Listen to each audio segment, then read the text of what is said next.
नमस्कार. MPSC exam मंत्रामध्ये मी स्वप्नील जगदाळे उर्फ JD सर्वांचं स्वागत करतो. आणि आता आपण पाहणार आहोत जो ग्रुप सी मेन्सचा जो पेपर झाला आजचा, ओके, त्या संदर्भातलं मॅथ्स आणि रिझनिंगचं जे ॲनालिसिस आहे, विश्लेषण आणि त्याची संभाव्य उत्तरं काय असू शकतात त्याच्या संदर्भातलं आपण पाहणार आहोत. आता पेपर कसा होता किंवा लेंदी होता का, वेळ पुरला का, ह्या सगळ्या गोष्टीचं लेखाजोखा तो होत असतो. प्रत्येकाच्या व्ह्यूने वेगवेगळा असू शकतो. कारण काय, काही जणांचं मॅथ चांगलं असतं, काही जणांचं थोडा वीक पॉईंट असतो. त्याच्यामुळे त्यानुसार ज्याची त्याची वेगवेगळी मतमतांतरे असू शकतात. आणि आपण जे उत्तरे देतो त्या आयोगाची वेगळा पण व्ह्यू असू शकतो, वेगळी उत्तरे असू शकतात. ओके, आपण काही दावा करू शकत नाही किंवा हेच ना असं तसं. मॅथ्सला शक्यतो लागतं ते की सरळ सरळ असतं की ओढून ताडून उत्तरं नसतात. त्या हिशोबाने आपण प्रयत्न करणार आहोत. ओके, पाहूयात. आता हा सेट सी चा आपल्याकडे पेपर अवेलेबल आहे, त्याच्यानुसार पाहूयात. सुरुवातीलाच मॅथ्स होतं, इथे अंकगणिताचं बुद्धिमत्तेचं होतं. बुद्धिमत्ता सुरुवातीला 10 क्वेश्चन होते. समजा तुमच्या घड्याळात 9 वाजले आहेत. पहिला प्रश्न, जर तास काटा पश्चिमेकडे असेल तर मिनिट काटा कोणत्या दिशेला असेल? अतिशय सोपा प्रश्न होता. आता सुरुवात आपल्याला एकदम सोपं आहे की दिशा तर आपल्याला माहिती आहेत. ओके, दिशा काय म्हणतो, इकडे इकडे पूर्व दिशा, इकडे पश्चिम दिशा, इकडे उत्तर दिशा आणि दक्षिण दिशा. उपदिशा काढायची गरज नाही, प्रश्नात काही गरज नाही त्याची. आता घड्याळ जर घेतलं तर इथे 12, इथे 3, इथे 6 आणि इथे 9 असते. आणि 9 वाजले म्हणजे तास काटा 9 वर असतोय आणि हा मिनिट काटा असतो ना, तो मिनिट काटा 12 वर असतो. आता सरळ सरळ जर तास काटा पश्चिमेकडे आहे त्याच दिशा दाखवलेल्या आहेत, आहे त्याचे, काही बदल केलेला नाही. तर मिनिट काटा उत्तरेकडे, वरची दिशा इथे उत्तर, बस हेच उत्तर होतं त्याचं. म्हणजे किती असणार आहे? Option number 4. ओके, काही नव्हतं, सोपा प्रश्न होता अतिशय. आता जर पुढचा जर क्वेश्चन पाहिला आपण, पंकज, किरण, अनिल या तिघांना 1000 रुपये 2, 3, 5 या प्रमाणात वाटले. जर तर किरणच्या वाट्याला किती रुपये आले? हाही अतिशय सोपा क्वेश्चन होता, गुणोत्तर प्रमाणाच्या संदर्भातला होता. क्वेश्चन थोडासा छोटा करूयात. ओके,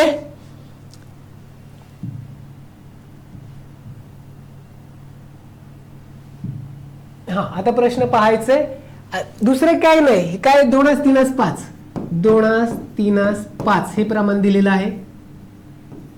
हा, पहिल्यांदा काय दिलेलं आहे त्यांनी? पंकजला P लिहूयात आपण, किरणला K लिहूयात आणि अनिलला A लिहूयात. ओके, तिघांची बेरीज केली फक्त. 2 + 3 + 5, 2 + 3 + 5 किती आले? 5 आणि 3 8 आणि 2 10. हे 10 इथे लिहिले मी, खाली लिहिले 10. ओके, आणि एकूण रुपयात किती रे तुमचे? 1000 रुपये ते वर लिहिले. आणि विचारलंय कोणाला? किरणला विचारलेलं आहे. किरणचं इथे किती प्रमाण आहे? 3 आहे. जर पंकजचं विचारलं असतं तर गुणिले 2 केलं असतं, अनिलचं विचारलं असतं तर 5 केलं असतं. एवढं सोपं होतं ते. आता या शून्याला शून्य गेला, राहिले किती तुमचे? 100 × 3 म्हणजे 300 रुपये. ओके, तुमचा किरणचा वाटा किती येतो? इथे 300 रुपये येते. दुसऱ्याचं ऑप्शन नंबर 3 येते. ओके, एवढं सोपं होतं, काही अवघड नव्हतं हे पण. आता तिसरा ऑप्शन, तिसरं काय सांगतंय तुम्हाला पाहायचं येते. तिसरा क्वेश्चन थोडासा मोठा करूयात. हा हा, तिसरा ऑप्शन दिसतोय तुम्हाला. ओके, तिसरा ऑप्शन काय? आकृत्यांचे निरीक्षण करायचे आणि प्रश्नचिन्हाच्या जागी आकृती योग्य निवडायची. आता तुम्हाला दिसतंय इथे सर्कल आहे, सर्कल नंतर इथे त्रिकोण आहे. आता त्याचे संदर्भ काय लावलेला आहे? दुसरी आकृती त्रिकोण आहे, त्याच्या डोक्यावर आहे सर्कल घेतलेलं आहे. त्याच पद्धतीने इथे काय करायचंय? ही दुसरी आकृती काय दिसते इथे तुम्हाला? दुसरी आकृती आहे ना, ती अशा पद्धतीची दिसते. ओके, आणि ही जी पहिली आकृती त्याच्या डोक्यावर मांडली गेली तर ही अशा पद्धतीची आकृती आहे. ऑप्शन नंबर किती दिसतोय रे इथे? हा दिसतोय का? 4 नंबर ऑप्शन. ओके, त्या हिशोबाने दिसतोय वगैरे ते. आता सोपं होतं अतिशय हे पण. पुढचं पाहूयात आपण. पुढचा प्रॉब्लेम आपण बऱ्याच वेळा सांगितलेले आहे. पदावली असेल किंवा घातांक असेल, छोटे नियम असतील बेसिक मॅथमॅटिक्सचे, त्याच्यावर एखाद दुसरा क्वेश्चन पडतो म्हणजे पडतोच. आपल्या टेस्ट सिरीज मध्ये भरपूर अशा प्रकारचे क्वेश्चन घेतलेले आहेत. प्लस URC जी आपली बॅच आहे URC म्हणून, त्याच्यामध्ये पण त्याच पद्धतीचं लेक्चर आपण घेतलेलं आहे. आता हा क्वेश्चन पाहायचे की पूर्णांक युक्त अपूर्णांक आपण काय करतो,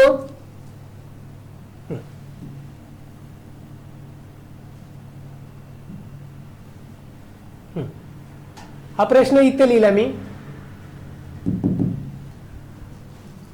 काय सांगतो इथे 1 भागिले 2 भागिले इथे किती आहे 3 आणि 3 5, ह्याचं काय करतो 2 गुणिले 1, 2 गुणिले 1 आणि हा वरचा 1 असतो तो त्याच्यात मिळवतो, खाली आहे तसं, भागिले काय करतो 5 गुणिले 3, अधिक हे वरचा आहे ना तो 3 त्याच्यात मिळवत असतो आणि हे भागिले 5, हे नीट व्यवस्थित 2 1 2 किती होतात 2 आणि 1 ते 3 होतात, 3 भागिले 2 आणि हे भागिले आहे तसं 5 त्रिक 15, 15 आणि 3 18 भागिले 5. आता भागिले म्हणजेच काय रे उलटून गुणले, म्हणजे 3 भागिले 2 भागिले म्हणजेच उलटून गुणले होतात, म्हणजे हे 5 वर जाणार आणि खाली 18 येणार, अंश छेदात छेद अंशात. ओके, आता 3 1 3 3 6 18 राहिले किती वर फक्त 5, खाली राहिले 6 2 12.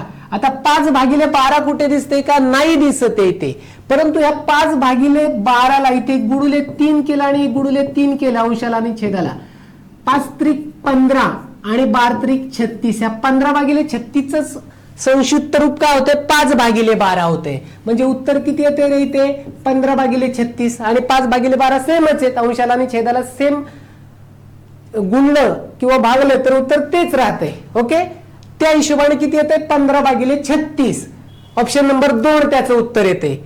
आता पुढचा ऑप्शन आपण प्रश्न क्रमांक 6 पाहूयात कशा पद्धतीचा आहे तो.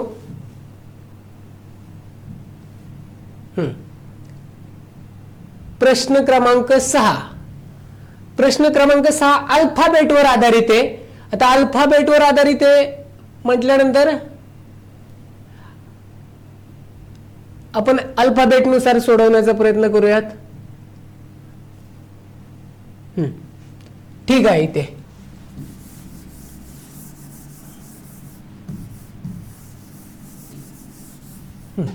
लक्ष द्यायचं इकडे. आता एबीसीडी काढून घेऊयात सुरुवातीला.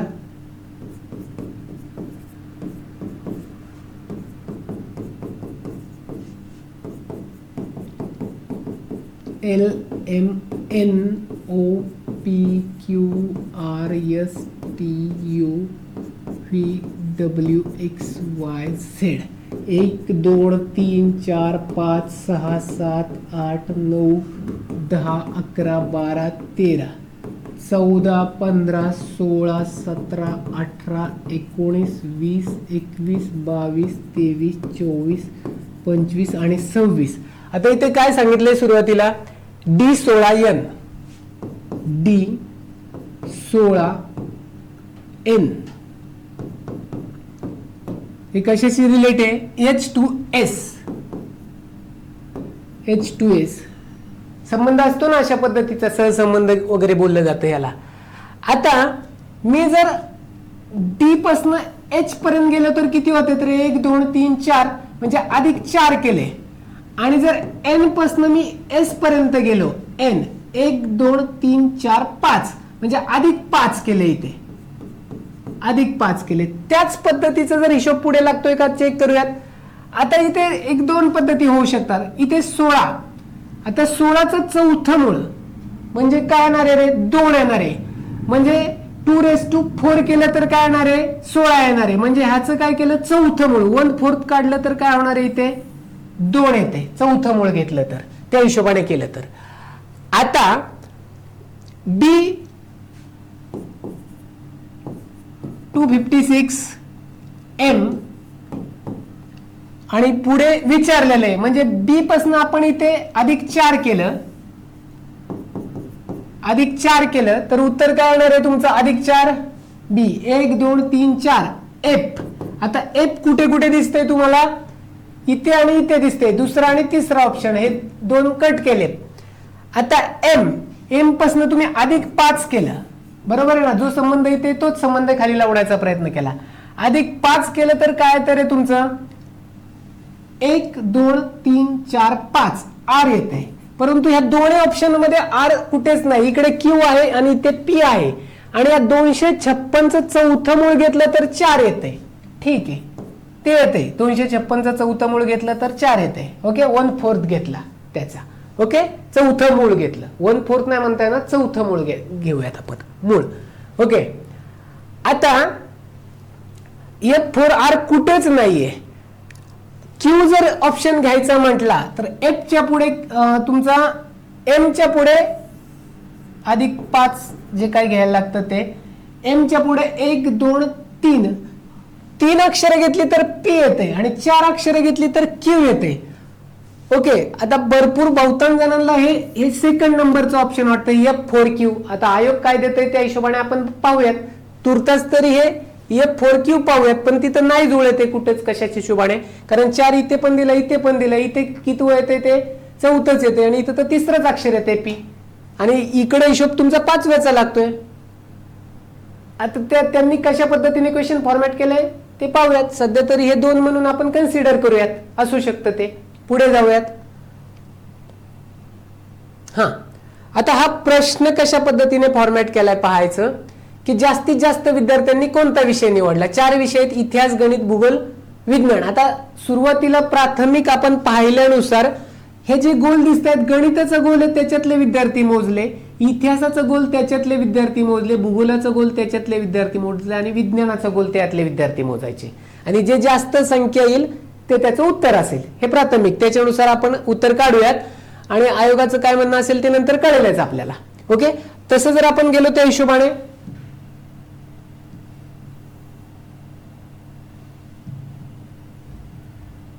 गेलो तर काय, इतिहास. मी पहिल्यांदा इतिहास हा विषय घेतला.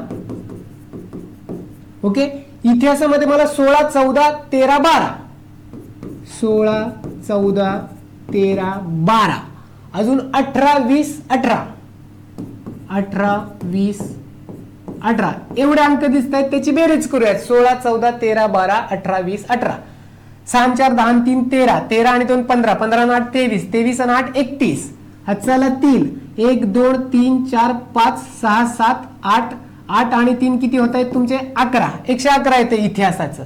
आता जर भूगोल घेतला मी, भूगोल जर घेतला, भूगोलाचं किती येत आहे 13 12 20 18 13 12 20 18 अजून कुठे येते 13 12 20 18 9 13 16 9 13 आणि 16 किती येते 3 आणि 2 5 5 8 आणि 5 13 13 आणि 9 किती येते तुमचे 22 येत आहेत. 22 आणि 3 25 25 आणि 6 31 चला 3 3 4 5 6 7 8 9 10 101 येत आहेत त्याची बेरीज. आता भूगोल झाल्यानंतर तुमचा विज्ञान घेतला, विज्ञान घेतला तर विज्ञानात काय काय येते 18 20 18 15 13 16 18 20 18 15 13 16 अजून काय राहतंय 18 20 18 15 13 16 आणि 19 एवढे विज्ञानामध्ये येते. आता 8 आणि 8 16 16 आणि हे 5 आणि 3 8 परत 24 24 आणि 6 30 30 आणि 9 39 चला 3 3 4 5 6 7 8 9 10 11 119 येते. विज्ञानाचे आतापर्यंत सगळ्यात जास्त आलेले आहे 119. आणि त्याच्यानंतर घेतला गणित. गणितातलं जर मोजलं गेलं आपण 9 14 13 18 20 9 14 13 18 20 ह्या गणितातले ह्या गोलामध्ये गणित दिसते ना त्याच्या 9 14 13 18 20 15 आणि 13 हे किती येते रे तुमचे 9 आणि 4 13 13 आणि 3 किती येते 16 16 आणि 8 24 24 आणि परत हे 8 32 चला 3 3 4 5 6 7 8 9 10 102 म्हणजे ह्या चारींचं जर आपण केलं तर विज्ञानच तुम्हाला जास्त दिसतं 119 अशा पद्धतीने गेलं तर. ओके, याचं उत्तर काय विज्ञान म्हणून आपण कन्सिडर करणार आहोत. आता ते फक्त भूगोल म्हणतोय गणित म्हणतोय. आता जर फक्त भूगोल विज्ञान म्हटलं तर 19च येतात तिथे, फक्त गणित म्हटलं तर 9 येणार, इतिहास म्हटलं तर 16, भूगोल म्हटलं तर 9, तशा पण हिशोबाने 19 येते विज्ञान. तर जास्तीत जास्त विद्यार्थ्यांनी कोणता विषय निवडलाय तर विज्ञान हा विषय निवडलेला आहे. इथे विज्ञान येते 119 वर. ओके, आता पुढचं पाहूयात आपण. हा, हे तर अतिशय सोपं होतं. दिलेल्या उदाहरणात पहिले 3 मांडण्यांचा अभ्यास करून प्रश्नचिन्हाच्या जागी काय येईल ते निवडा. आता इथे तुम्हाला दिसते इथे वर्ग संख्या 196, 14चा वर्ग 169, 13चा वर्ग आहे, 256, 16चा वर्ग आहे. आता तुम्हाला लक्षात येतं की इथे वर्ग संख्या पाहिजे इथे, बरोबर आहे. आता इथे खाली बघता तर हे तर ऑप्शन जाणारच आहेत तुमचे. ओके, हे 529 कशाचं येते का ती घनसंख्या येते. ओके, का जे काय असेल ते. आता 361 असू शकतं, 441 असू शकतं. म्हणजे बाय ऑब्झर्वेशनने तुमच्या लक्षात येते की हा 19चा वर्ग आहे, हा 21चा वर्ग आहे. ओके, त्या हिशोबाने आता काय केलेलं आहे, 3 + 2 5, 5 + 5 10, 10 आणि 4 14, 14चा वर्ग 196. बाहेरच्या ज्या संख्या आहे ना त्याची बेरीज केली आणि त्याचा वर्ग केला. त्याच पद्धतीने 5 आणि 4 9, 9 आणि 3 किती येते तुमचे 12, 12 आणि 13, 13चा वर्ग मध्ये लिहिला 169, 5 आणि 3 8, 8 आणि 5 किती होते तुमचं 13, 13 आणि 3 16, 16चा वर्ग 256 मध्ये लिहिलेला आहे. आणि त्याच पद्धतीने आपण करणार आहोत 6 आणि 7 13, 13 आणि 5 हे बघा 6 + 7 + 5 + 3, बरोबर आहे. 6 आणि 7 13, 13 आणि 5 किती होते तुमचं 18, 18 आणि 3 किती होते तुमचं 21, बरोबर आहे ना. आणि ह्या 21चा वर्ग किती होतोय रे तुमचा 441. उत्तर किती येते तुमचं 4 नंबर ऑप्शन 441. ओके, सोपं होतं ते पण काही अवघड नव्हतं. आता पुढचं क्वेश्चन पाहूयात आपण.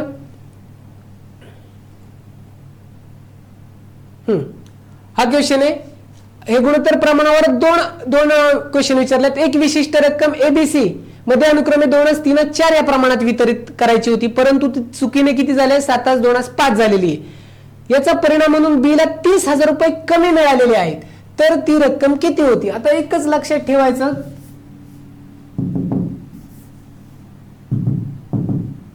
आता एक लक्षात ठेवायचं, क्वेश्चन पाहायचं परत एकदा.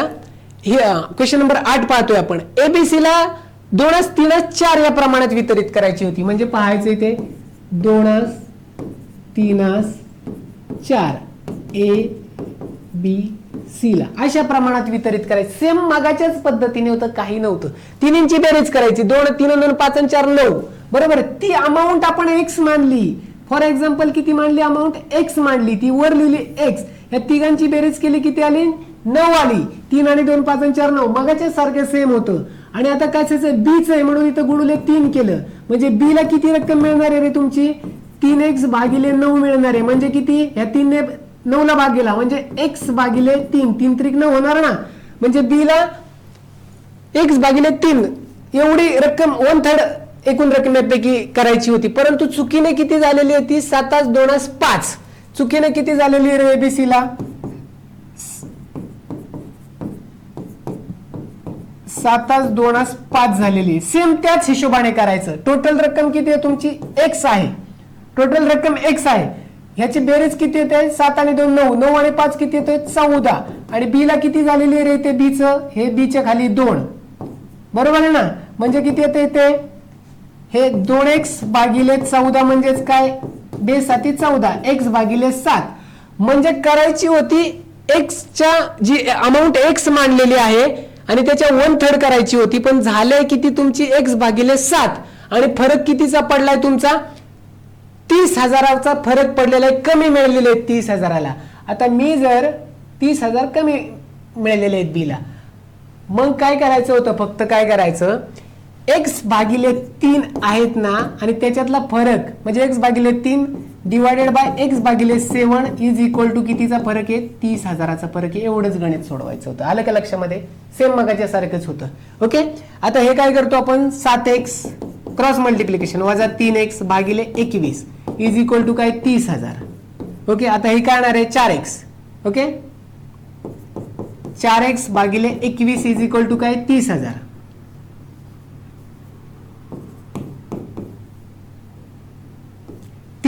ओके, हे वर घेऊयात थोडं. ओके, आता हा x जागेवरच राहणार आहे आणि पुढे काय होणार आहे हे 21 वर जाणार, हे 4 खाली येणार आहे. x इज इक्वल टू काय राहणार आहे 4 7 किती येणार आहे 28 येणार आहे. राहिले किती 2 20, 4 5 20 येणार आहे, 2 0 म्हणजे 7500 × 21. ह्याचा गुणाकार किती येतोय रे तुमचा 21 0 0 21 0 0 21 गुणिले 5 105 हा चाले 10. 21 गुणिले 7 किती येते तुमचं 147 आणि 10 किती होते 157 म्हणजे 1,57,500. एकक दशक शतक हजार दश हजार लक्ष 1,57,500. 1,57,500 कुठे दिसतंय तुमचं ऑप्शन नंबर 1. ऑप्शन नंबर 1 बरोबर आहे का इथे पाहायचं 1,57,500 ऑप्शन नंबर 1 आहे तुमचं इथे हे उत्तर येते. आलं लक्षामध्ये काय करायचं होतं अमाऊंट एक्स मानायचे तिन्हींची बेरीज करायचे खाली लिहायचे बी ची आहे म्हणून 3 त्याच हिशोबाने एवढी मानायची आणि दोघीतला फरक काढायचा होता. ओके पुढचं क्वेश्चन पाहूयात आपण. हा पुढचा क्वेश्चन इथेच आहे. क्वेश्चन काय सांगते पुढचं की प्रश्नचिन्हाच्या जागी येणारी कोणती संख्या असेल. प्रश्नचिन्हाच्या जागी कोणती संख्या असेल असं इथे घेऊयात क्वेश्चन. हा इथे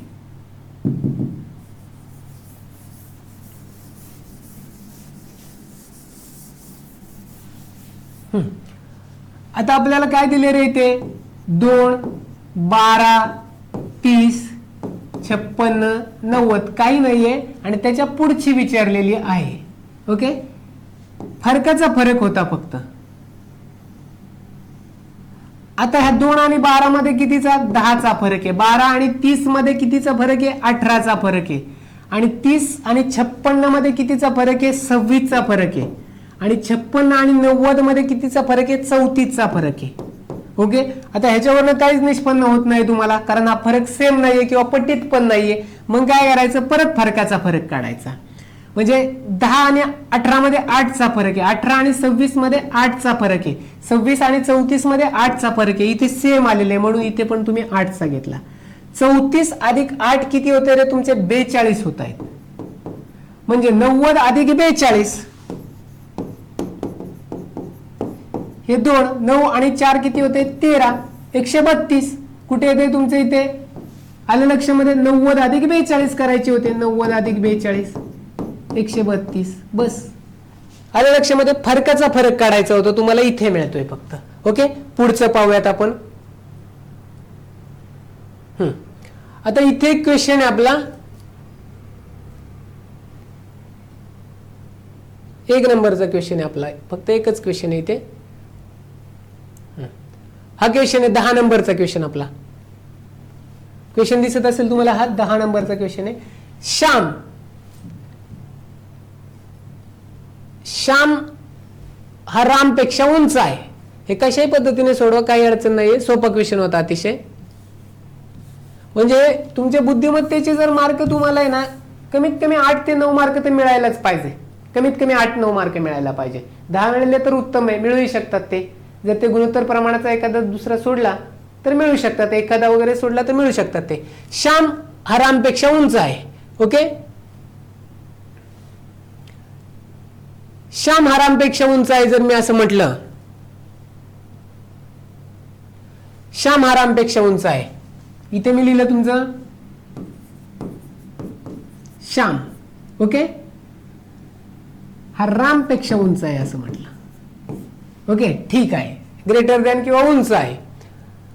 राम हा आमिरपेक्षा उंच आहे म्हणजे राम हा आमिरपेक्षा उंच आहे. ओके आता सुधीर हा शिशिरपेक्षा उंच आहे त्याने काही मिळत नाही परंतु शिशिर हा रामपेक्षा उंच आहे. म्हणजे इथे येणार आहे तुमचं पाहायचं बरं का रामपेक्षा कोण आहे उंच शिशिर येणार आहे आणि शिशिरपेक्षा काय सुधीर.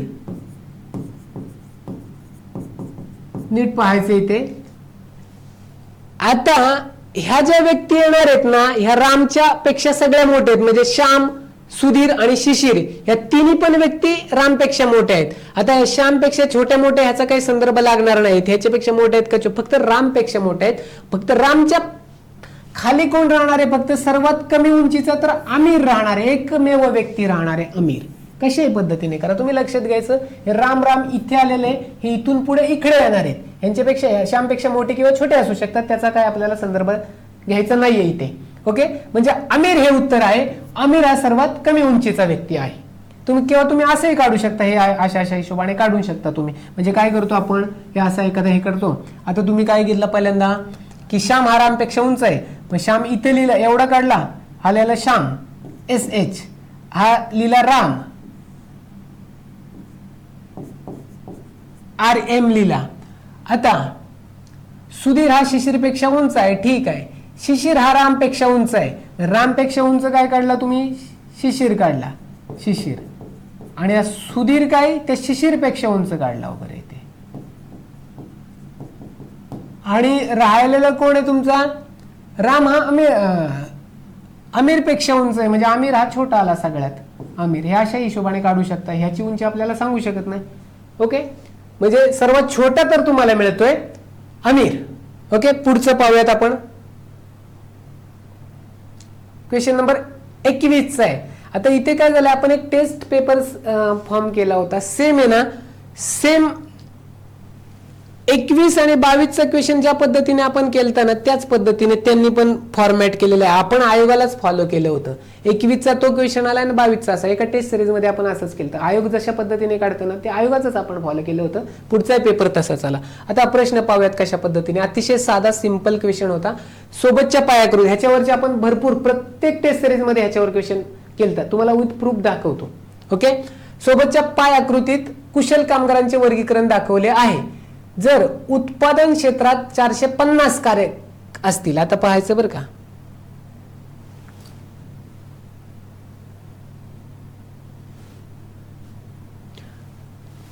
आता पायाकृती आपल्याला माहिती आहे कितीचं असते, सर्कल हे 360चं असते, ते खाली लिहायचं. मी हे घेतलेलं आहे, रील्स पण बनवले त्याच्यावर.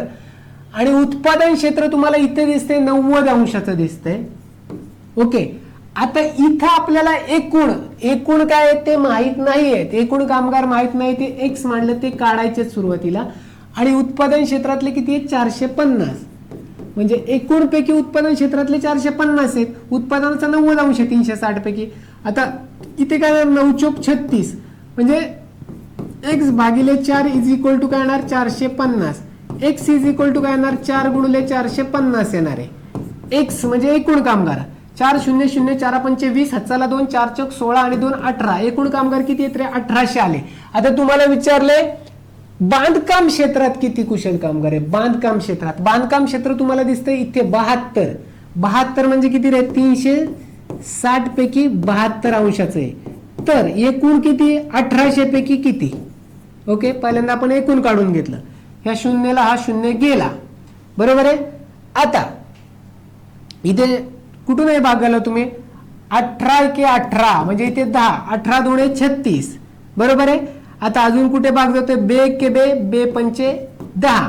72 गुणिले 5, 5 दुणे 10 हातचाला 1, 5 7 35 आणि 1 36. 360 कामगार येत आहेत. ओके, साधं सोपं होतं. 360 ऑप्शन नंबर 1, 360 येत आहेत तिथे.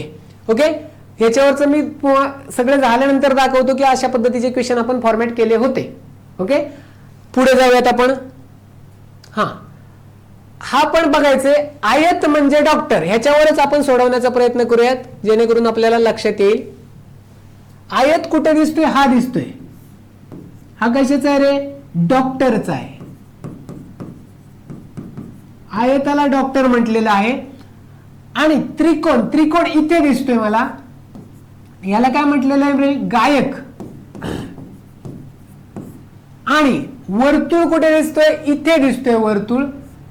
वर्तुळाला काय म्हटलंय? कलाकार.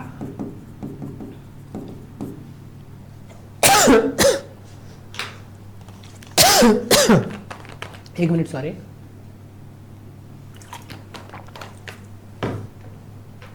वर्तुळाला जर कलाकार म्हटलं आणि चौकोन काय दर्शवतोय? तुमचा चौकोन इथे आहे. चौकोन काय दर्शवतोय? खेळाडू. चौकोनातले जे आहेत ते खेळाडू आहेत. आणि प्रश्न काय विचारलाय आपल्याला? खालीलपैकी कोण गायक किंवा खेळाडू नाही? गायक म्हणजे त्रिकोणात न येणारे किंवा खेळाडू म्हणजे ह्या चौकोनात पण नाही पाहिजे. म्हणजे 4 तर त्रिकोणात येतोय म्हणजे नाही पाहिजे ते आपल्याला. हा पहिला तर ऑप्शन गेला. हा 4. 3 कुठे येतोय? 3 फक्त कलाकार आहे. कलाकार आहे, पण कलाकाराबरोबर आपल्याला डॉक्टर पण पाहिजे, म्हणजे आयतामध्ये पण पाहिजे तो, त्याच्यामुळे हा 3 पण नाही ऑप्शन येत ना, फक्त कलाकार आहे, आयतामध्ये येत नाहीये 3. आता जर 6 ऑप्शन घेतला तर 6 ऑप्शन तुमच्या कशामध्ये येतोय, तुमच्या ह्या खेळाडूमध्ये येतोय, पण खेळाडू नाही पाहिजे तुम्हाला ना, खेळाडू नाही पाहिजे ना, खेळाडू मध्ये येतोय आणि कलाकारामध्ये येतोय, पण खेळाडू नाही पाहिजे, गायक किंवा खेळाडू नाही.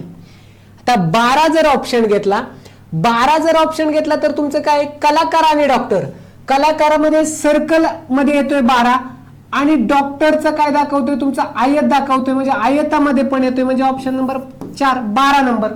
आलं लक्षामध्ये. गायक किंवा खेळाडू नाही, परंतु कलाकार आणि डॉक्टर, कलाकार पण पाहिजे आणि डॉक्टर पण पाहिजे. 12 हा आकडा दर्शवतोय, किती 12. Okay, 4 number option. पुढचं पाहूयात आपण.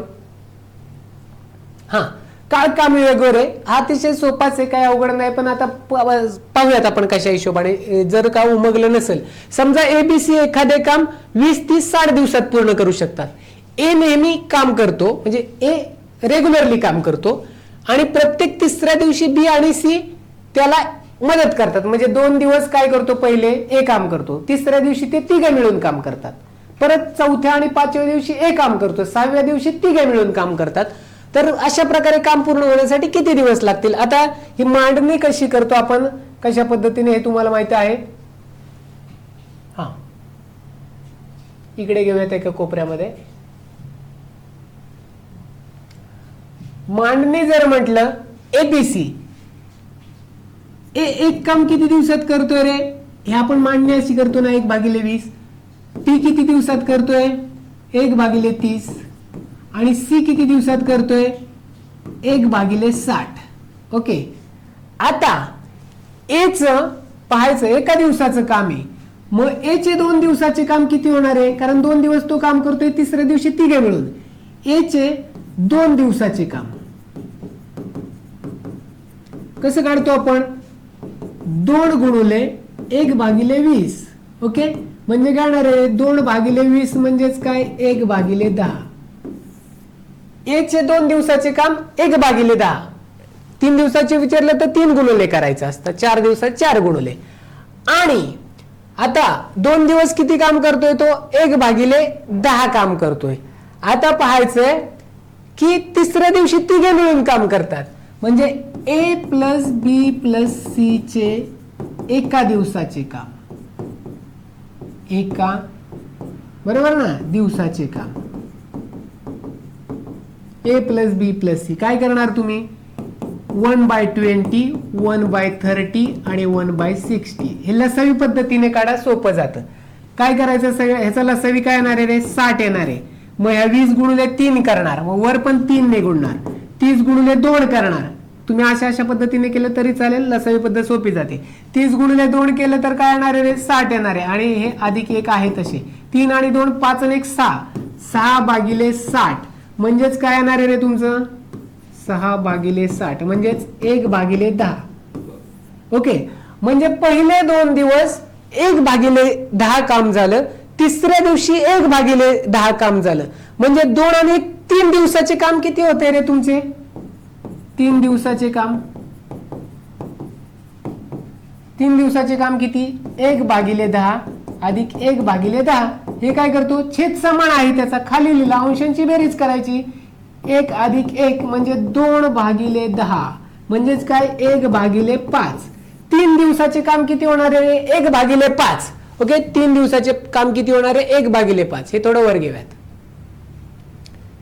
ओके, 3 दिवसाचे काम होणार आहे 1/5. आता पाहायचं बर का, 1/5 काम 3 दिवस लागतात. इथे लिहिलं काम, ओके, इथे लिहिलं दिवस. तर पूर्ण काम करण्यासाठी किती दिवस लागतील, 1 दिवस लागतील. एक्स म्हटलं, क्रॉस मल्टिप्लिकेशन केलं आपण. क्रॉस मल्टिप्लिकेशन केलं तर काय, एक्स गुणुले पाहायचं बरं का नीट व्यवस्थितरित्या, वाटलंच तर हे इथे लिहितो मी. हे किती येते ते 10 10 10. ठीक आहे, इथे लिहितो वाटलंच तर. इथे काय लिहितो, काम आणि इथे दिवस. 1/5 काम 3 दिवस लागतात. आताच काढलं आपण, तर पूर्ण काम म्हणजे एक काम करण्यासाठी किती लागतील, तर हे क्रॉस मल्टिप्लिकेशन 1/5 गुणुले x इज इक्वल टू 1 गुणुले 3. म्हणजे काय होणार आहे रे इथे, पाहायचं नीट व्यवस्थितरित्या. x इज इक्वल टू हे भागिले तिकडे जाऊन काय होणार गुणुले, म्हणजे इथे फक्त 3 गुणुले 5 होणार आहे. x ची व्हॅल्यू काय होणार आहे 15 दिवस. किती दिवस लागतील 15 दिवस. अशा प्रकारे उत्तर किती येणार आहे रे तुमचं 15 येणार आहे. 15 कुठे दिसते इथे 15. ओके ओके 15 ऑप्शन नंबर किती येणार आहे इथे 2. ऑप्शन नंबर 2 15 दिवस येणार आहे. नीट व्यवस्थितरित्या कशा हिशोबाने केले ते पाहायचं. इकडे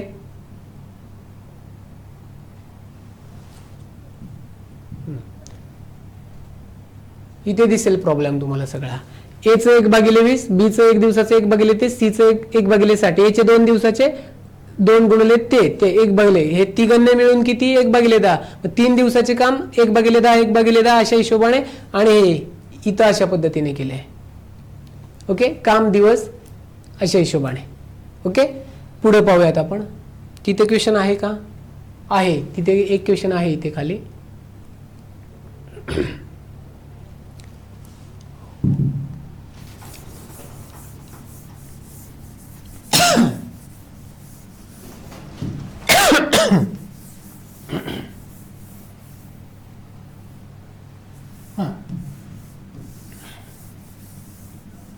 हा क्वेश्चन पाहूयात आपण पहिल्यांदा की कशा पद्धतीने आहे तो.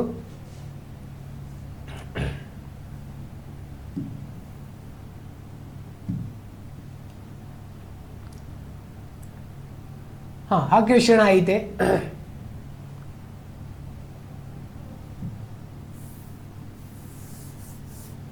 त्याचं उत्तर 15 दिवस होतं. आता क्वेश्चन काय, खालीलपैकी परिमेय संख्या कोणती. आता आपण एक लेक्चर पण केलेले, नैसर्गिक संख्या असतील, तुमचे इंटिजर्स असतील, वास्तव संख्या रिअल नंबर असतील, परिमेय म्हणजे रॅशनल नंबर असतील, इरॅशनल नंबर असतील, अपरिमेय असतील, संपूर्ण आपण त्याच्यावर एक लेक्चर केलेलं आहे. हे बेसिक आहे अतिशय, कारण बेसिक माहित नसतील तर एकच लक्षात ठेवायचं, ज्याचं उत्तर अंकगणिताने पद्धतीने काढता येतं त्याला बोलायचं परिमेय. आणि अपरिमेय म्हणजे काय, अंकगणितीय पद्धतीने काढता येत नाही. पाय ही अपरिमेय आहे 22 सप्तमांश, त्याचं कॅल्क्युलेटरच्या साहाय्याने उत्तर काढता येतं. आणि रिअल म्हणजे काय, परिमेय आणि अपरिमेय वास्तव संख्यांचा संच असतो, म्हणजे सगळेच येतात रिअल मध्ये, बरोबर ना. एक लक्षात ठेवायचं परिमेय. परिमेय आपण आता ते व्हॅल्यू कसं असतं माहितीये का, त्या म्हणजे व्याख्यानुसार P भागिले Q, P भागिले Q, Q is not equal to 0.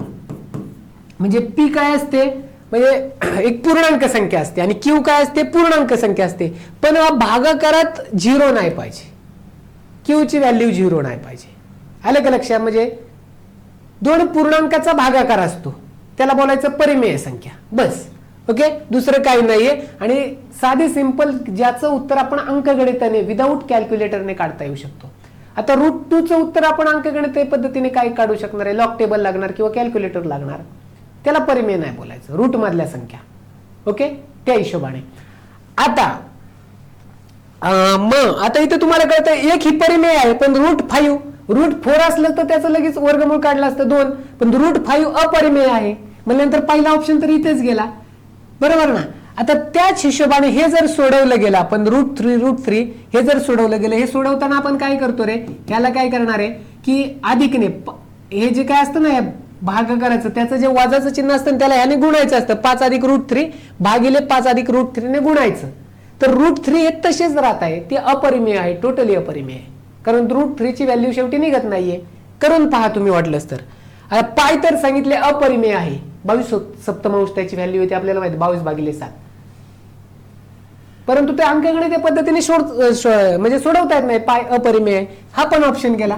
आता हा ऑप्शन आपल्याला माहिती आहे का, पाहायचं a अधिक b होल ब्रॅकेट जर स्क्वेअर केला, आपल्याला माहिती आहे काय येते याचं, a² अधिक टॉईस ab प्लस b². हा फॉर्म्युला आहे, साधा सिंपल फॉर्म्युला आहे, बरोबर. आता मी जर a ला √2 म्हटलं, बघा म्हणजे काय इथे सेम आहे ना, √2 अधिक 1/√2 चा वर्ग सेमच घेतलं. a ला जर मी √2 म्हटलं, तर √2 चा वर्ग जर केला म्हणजे √2 चा वर्ग, बघा हा फॉर्म्युला ह्याच्यामध्ये मांडू, प्लस टॉईस काय ए ला काय म्हणले √2 आणि बी ला काय 1/√2, 2√2 गुणुले 1/√2. ओके, हे सगळे गुणुले मध्ये अधिक दुसऱ्याचा वर्ग 1/√2 चा वर्ग ह्या फॉर्म्युलामध्ये टाकलेली आहे. √2 चा वर्ग काय होणार आहे, फक्त 2 राहणार आहे. आता ह्या √2 ला हे √2 जाणार म्हणजे फक्त 2 राहणार इथेच, आणि अधिक हे वर्गाला वर्गमूळ जाणार म्हणजे 1/2. आता हे काय राहणार इथे 4, 2 अधिक 2 4, 1/2 तिरकस गुणाकार, 4 2 8 आणि 1 9, 9/2. इथं काही कॅल्क्युलेटरचे काढता आलं का, p/q मध्ये आलं ना, q = ≠0, परिमेय आलं ना रॅशनल, बरोबर ना, दोन्ही पूर्णांक आले ना. ओके, 9 आणि 2 हे पूर्णांक संख्या आल्या, भागाकारात आहेत, बस त्यालाच बोलायचं परिमेय. म्हणजे 3 नंबरचं ऑप्शन तुमचं उत्तर आहे, 3 नंबरचं ऑप्शन उत्तर आहे तिथे. ओके, एवढं साधं सोपं होतं हे साधं लक्षात ठेवा. √5 ची व्हॅल्यू काढता येत नाही, ह्या √3 ची व्हॅल्यू काढता येत नाही. आता इथे √2 ची मग तुम्ही जर सोल्युशन केलं विदाऊट कॅल्क्युलेटरने काढता येते. आणि पाय ही अपरिमेय आहे, बेसिक नियम आहे त्याचा, बेसिक. ओके, पुढचं पाहूयात आपण. हा, आता आपण जो पेपर फॉर्मॅट करत होतो ना, तो ह्याच बेसिसवर करत होतो की मागच्या 1-2-3 एक्झामला सलग हे बार ग्राफ असतात ना, स्तंभालेख, वृत्तालेख असेल, सारणी असेल, ह्याच्यावर क्वेश्चन आलेले आहे. 2-3 क्वेश्चन येत होते. त्याच पद्धतीने आपण प्रत्येक आपले टेस्ट सिरीज पाहायच्या. ग्रुप सी च्या जवळजवळ 7 टेस्ट सिरीज झालेल्या आणि ग्रुप बी च्या 4 झाल्या होत्या आणि कॉम्प्रेहेन्सिव्ह 1 टेस्ट सिरीज म्हणजे जवळजवळ 5 झालेले, सेम त्याच हिशोबाने. आता इथे जो काय बार ग्राफ आहे, जो जोड स्तंभालेख ह्याला बोललं जातो आपण, जोड स्तंभालेख. इथे काय प्रकृती विद्यालय आणि संस्कृती विद्यालय. प्रकृती विद्यालय जे हा आहे ना पहिला, थोडासा कमी डार्क आहे आणि जास्त डार्क वाला आहे तो काय सांगितलं इथे दिलेलं आहे आपल्याला, इथे दिसत असेल तुम्हाला, जास्त डार्क वाला आहे ते संस्कृती विद्यालय, बरोबर आहे ना. इंग्रजी ऑलिम्पियाड, गणित ऑलिम्पियाड, सामान्य ज्ञान आणि वादविवाद. आता हे प्रश्न कुठून घेतले ना, एकूण एक क्वेश्चन सांगतो कोणकोणत्या पुस्तकातला घेतलेला आहे मी, ह्याच्यावर परत आपण लेक्चर बनवणार आहोत. हा क्वेश्चन इथला उचललेला आहे, आपल्या जे टेस्ट सिरीजला फॉर्मॅट केलं तर तिथनं पण क्वेश्चन आहे, तसे क्वेश्चन पडलेले आहेत 1-2 तर टेस्ट सिरीज मधले. ओके, आता पाहायचे इंग्रजी ऑलिम्पियाड, गणित ऑलिम्पियाड, सामान्य ज्ञान आणि वादविवाद, प्रकृती विद्यालय, संस्कृती विद्यालय, बरोबर आहे ना. ह्या ज्या काही विविध परीक्षा आहेत, ऑलिम्पियाड असतात आपल्याला माहिती आहे त्या हिशोबाने. आता प्रश्न काय विचारलाय, प्रकृती विद्यालयाच्या इंग्रजी ऑलिम्पियाड परीक्षेला बसलेल्या विद्यार्थ्यांची संख्या. बघा, प्रकृती विद्यालय म्हणजे हा, इंग्रजी म्हणजे इथे दिसतोय, प्रकृती म्हणजे हा दिसतोय कॉलम तुम्हाला, तो कुठे 20. किती विद्यार्थी संख्या प्रकृती विद्यालय,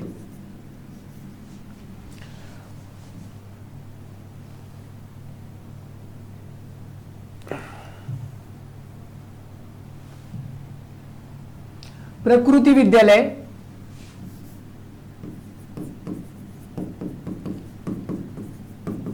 प्रकृती विद्यालय. आणि कशासाठी, इंग्रजी ऑलिम्पियाड. किती संख्या दिसते, इंग्रजी ऑलिम्पियाड,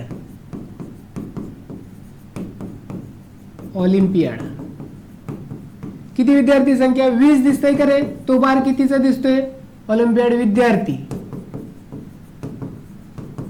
किती 20 चा दिसतोय का रे बार, इथे 20 चा दिसतंय ना आपल्याला इथे. ओके, आता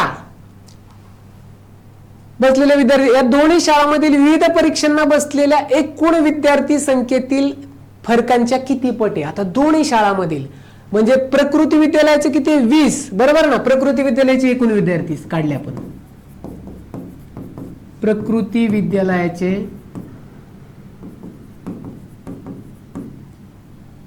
एकूण परीक्षार्थी, परीक्षेला बसलेले म्हणजे परीक्षार्थी, एकूण परीक्षार्थी किती आहे इथे 20 आहे. नंतर गणिताला किती 10 पाहायचं बरं का, इथे 20 10 आणि इथे सामान्य ज्ञानला 25 अधिक 25 आणि किती शेवटी इथे वादविवादला किती राहिले 10 अधिक 10, शेवटी काय अधिक 10. 20 अधिक 10 30, 30 अधिक 25 55, 55 अधिक 10 65. एकूण परीक्षार्थी किती येत रे प्रकृती विद्यालयाचे 65 आहेत. आणि जर का तुम्ही संस्कृती विद्यालय काढले, संस्कृती विद्यालय संस्कृती विद्यालय परीक्षार्थी,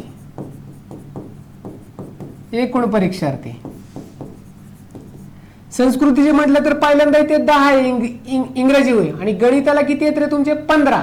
10 अधिक 15, 10 अधिक 15, पुढे किती आहे तिथे 30 आहेत सामान्य ज्ञानला 30, आणि शेवटी वादविवादला किती आहेत रे 5 आहेत.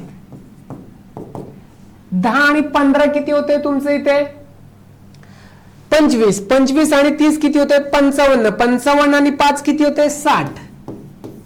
म्हणजे तुमच्या लक्षात आलं असेल प्रकृती विद्यालयाचे एकूण परीक्षार्थी 65 आहेत, संस्कृती विद्यालयाचे एकूण परीक्षार्थी 60 आहेत, आणि प्रकृती विद्यालय इंग्रजी ऑलिम्पियाड विद्यार्थी किती आहेत तिथे 20 आहेत. आता प्रश्न काय विचारले, इंग्रजी ऑलिम्पियाड परीक्षेला बसलेल्या प्रकृती विद्यालयाच्या विद्यार्थ्यांची संख्या जी 20 आलेली आहे, ही दोन्ही शाळांमधील परीक्षांना बसलेल्या एकूण विद्यार्थी फरक काढायचा याच्यातला, म्हणजे 65 आणि 60 मधला फरक काढायचे. ओके, आता गडबडीत आपली काही उत्तर आपण आन्सर की लगेच टाकली होती, अर्ध्या तासातच टाकली होती, त्याच्यामध्ये गडबडीत एका दोन उत्तर इकडे तिकडे झालेली आहेत, ते आपण सोल्युशन पाहूयात याचं काय असेल ते. ओके, तिथे करेक्शन जे काय असेल ते करून घ्या. आयोग काय म्हणतोय त्यांचं काय म्हणणं आहे ते पण पाहूयात. आपण सुरुवातीला अशा पद्धतीने सोडवण्याचा प्रयत्न करूयात. आता जे की आलेले आहेत तुमच्या 20, आणि किती पट आहे आपल्याला माहित नाही, x पट मी मांडलं, आणि याचं काय फरकातील म्हणजे 65 वजा 60, फरक म्हणजे सांगितलंय ना फरकाच्या किती पट आहे. आता मी जर इथं 20 मांडलं, इथे जर x मांडलं, 65 वजा 60 किती येणार आहे 5 येणार आहे, आणि जर का 20 भागिले 5 x इथे राहणार आहे, इकडे भागिले होणार आहे, म्हणजे x इज इक्वल टू काय येणार आहे 4 येणार आहे, 4 पट 4 असं उत्तर आपण आता तरी सध्याला कन्सिडर केलेलं आहे. देऊयात 4 उत्तर अशा हिशोबाने सोडवलं तर. आयोगाचं उत्तर काय ते पाहूयात. हे संभाव्य उत्तर आपण दिलेले आहेत. ओके, 4 पट आहे असं अशा हिशोबाने केलेलं आहे. आपलं काहीतरी आपण इथं 1.25 काहीतरी असं एक दिलेलं होतं, वेगळ्या अँगलनी पाहिलं होतं तर, पण आता हे 4 पाहूयात. पुढे पाहूयात. हा, अशा पद्धतीचा पण आपण फॉर्मॅट केलेले होते क्वेश्चन, सेम अशाच पद्धतीने. आता इथे हा प्रश्न काय सांगतोय तुमचा, प्रश्न नीट पाहायचंय.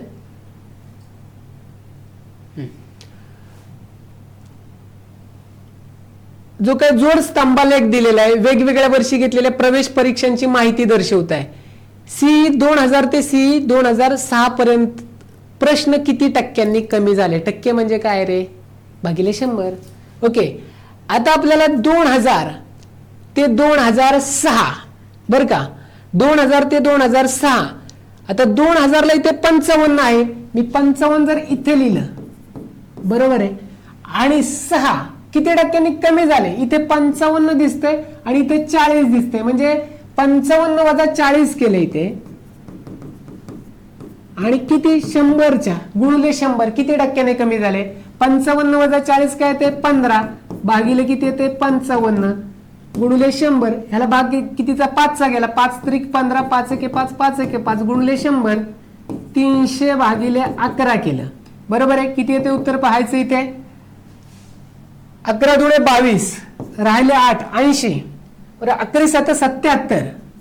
ओके, परत राहिले किती 30, 11 दुणे 22 परत 80 77, 27.27 अशा हिशोबाने. ओके, ऑप्शन नंबर किती येतो रे इथे, 2 ऑप्शन नंबर येते. आपला चुकून 37.5 झाला होता, ते ऑप्शन नंबर त्या आन्सर की मध्ये देताना 27.27 अशा हिशोबाने केलेले आहे. तुलनेत कशाचे विचारले, 2000 ते 2006 पर्यंत.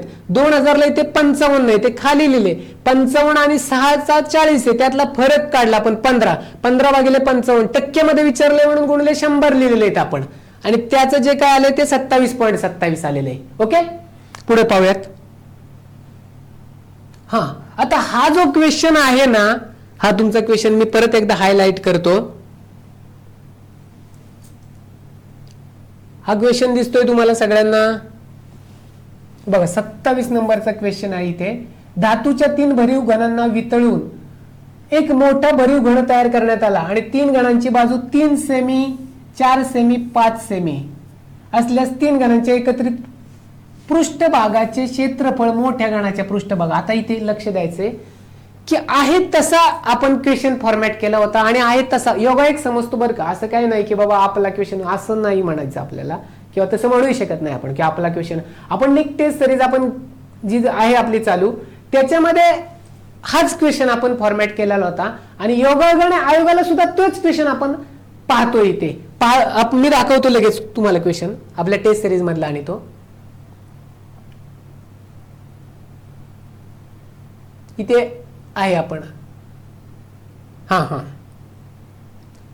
इथे जी काय आखाडा टेस्ट सिरीज होती ना त्याच्यामध्ये पाहायचं हा 95 नंबरचा क्वेश्चन आहे तुमच्या इथे समोर आहे. 3, 4, 5 सेमी बाजूचे 3 लहान गण वितळून एक मोठा गण तयार केला. लहान गण आणि मोठ्या गणाच्या एकूण पृष्ठभाग गुणोत्तर 25/18 दिसतं इथे आणि 25/18 बरोबर आहे का नाही. सेम आहे. इंग्लिशमध्ये हे करा 3 small cube with size a large solid. Same आहे क्वेश्चन आहे तोच, काहीच फरक नाही. 25/18 25/18 सेम क्वेश्चन आहे. योगायोग आपण समजतोय बरं का. अजून 1-2 क्वेश्चन आहेत ते पुढच्या आपण टॉपिक मध्ये घेऊयात आपण पुढच्या याच्यामध्ये, की अजून 1-2 क्वेश्चन अजून आहेत तसे आपल्या सिरीज मधले पडलेले आहेत. मी एक ठराविक पुस्तक यूज करतो त्याच्यामधले आपण क्वेश्चन फॉर्मॅट करत असतो. आयोगाने योगायोगाने ते पुस्तक हे केलं असेल आणि त्याच्यातले क्वेश्चन पडला गेला असेल. ओके, पुढे पाहूयात. सेम क्वेश्चन आहे तो. क्वेश्चन सोडवायचे कसे आणि हे पण आपण सांगणारच आहोत की हे जे काय आलता ना पायग्राफ त्याच्यावर आपण किती क्वेश्चन घेतलेत पाहायचं इथे किती क्वेश्चन घेतलेले आहेत. आणि बघा इथे आपण जे ग्रुप सी मेन्सचे जे PYQ घेत होतो ना आपण सेम तशाच पद्धतीचा क्वेश्चन आलेला होता इथे. सेम त्याच पद्धतीचा. ओके, त्याच्यामुळे PYQ हे अतिशय महत्वाचे आहेत. PYQ म्हणजे त्याच्याशिवाय पुढे जाता येत नाही.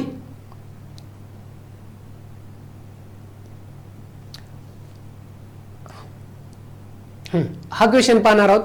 धातूच्या 3 भरीव घणांना वितळून. परत एकदा आपण सोडूयात हा कशा पद्धतीने सोडवायचे ते एका साईडला घेऊयात.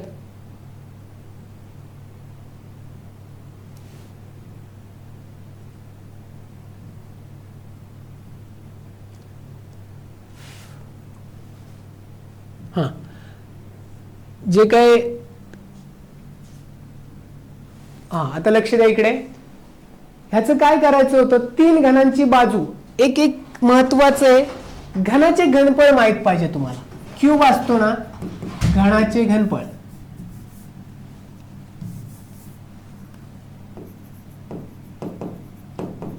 घनाचे घनफळ ओके ते माहित पाहिजे. काय असतं ते L क्यूब म्हणजेच काय रे बाजूचा घन. बाजू L म्हणजे बाजू त्याला मांडलं जातं बाजूचा घन. आणि घनाचे पृष्ठफळ घनाचे पृष्ठफळ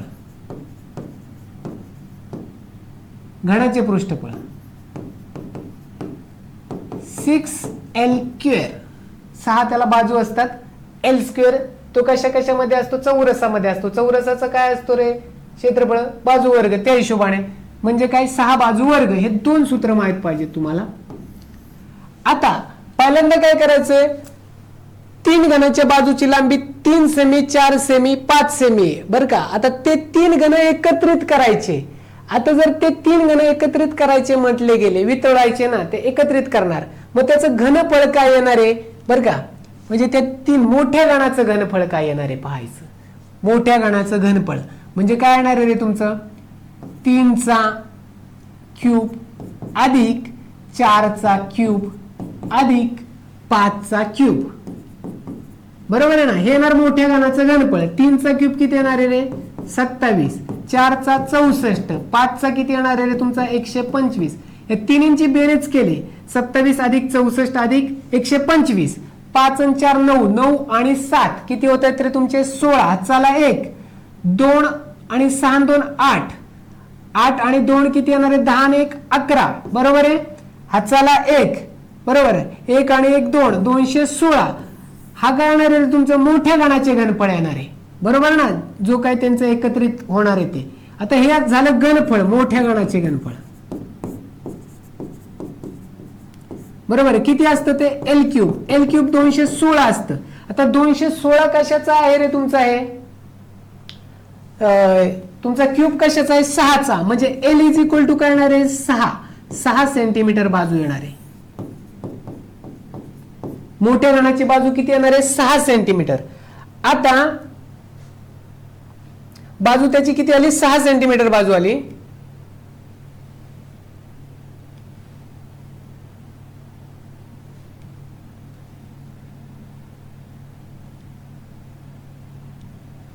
इथे लक्ष द्यायचं, बाजू तुमची 6 सेंटीमीटर आलेली आहे इथे मोठ्या घनाची.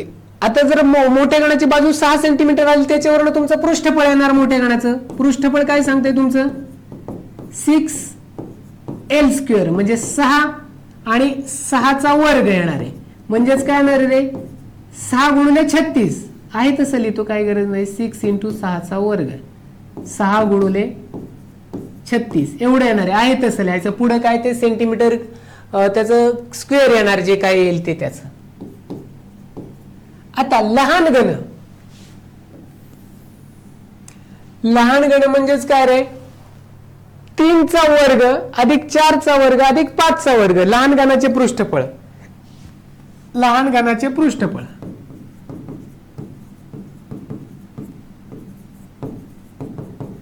पृष्ठफळाचं सूत्र काय आपलं 6l² म्हणजे 6 × l1² 6 × l2² आणि 6 × l3². 3 आहेत ना घन आपल्याकडे.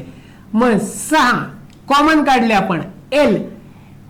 l1 चा काय येणार आहे 3चा वर्ग अधिक l2चं काय येणार आहे तुमचं 4चा वर्ग अधिक 5चा वर्ग. तुमच्या लक्षात येते कशा पद्धतीने करायचं होतं ते, की पहिल्यांदा काय केलं की ते मोठा घन आहे ना ते एकत्रित वितळवलेलं आहे त्याचं घनफळ काढलं. घनफळ अशा पद्धतीने एका एका घनाचं घनफळ काढलं, त्याची बेरीज केली, त्याची बाजू आली 6, त्याच्यावरनं बाजूवरनं तुम्ही पृष्ठफळ काढलं 6l². बरोबर आहे, हे आलं. आता ह्याचं एकूण पृष्ठफळ कसं काढायचं 6l²चं l1 l2 l3 त्या हिशोबाने. आता हे जर अशा पद्धतीने आलं 6 × हे काय येणार आहे तुमचं 9 अधिक 16 अधिक किती येणार आहे 25 म्हणजे 16 9 25 25 अधिक 25 किती येणार आहे 50. 6 × 50 जे काय असेल ते सेंटीमीटर स्क्वेअर. आता विचारलंय काय पाहायचंय आपल्याला, विचारलंय काय पाहायचंय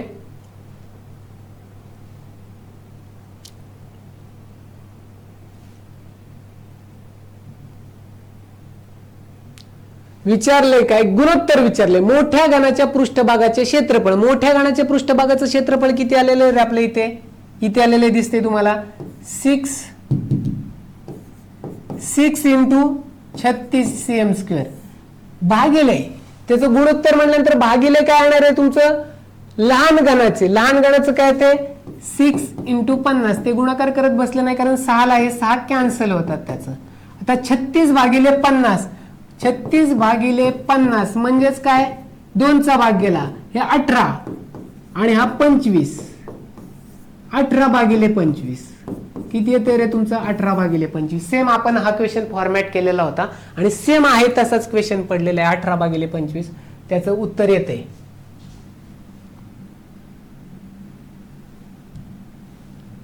ओके 18 भागिले 25 ऑप्शन नंबर 3 ते त्याचं उत्तर आहे. आलं लक्षामध्ये कशा पद्धतीने करायचा होता तो. ओके मी तुम्हाला सांगितलं होतं फॉर्म्युले पाठ करा, सगळे घेतलेलं आहे. तो टॉपिक अतिशय उत्कृष्ट पद्धतीने घेतलेला आहे. आपण फॉर्म्युल्याशिवाय पुढे जाताच येत नाही. फॉर्म्युला पाठ नसेल तर काय सोडवता येणार आहे, नाही येणार. ह्याच्यावर क्वेश्चन सुद्धा घेतलेले आहेत. योगा की तो क्वेश्चन पडला आपला. पुढे जाऊयात. आता हे तर मी घेतलेले आहेत. हे एक ट्रेन पूर्ण प्रवासी घेऊन जाते कारण का आता सेम अशा पद्धतीचा फक्त पर्सेंट मध्ये विचारला होता तो क्वेश्चन, सेम आलेला आहे क्वेश्चन, त्याच्यामुळे आपण हा क्वेश्चन घेतला होता. ऑलरेडी क्वेश्चन घेतला होता हा.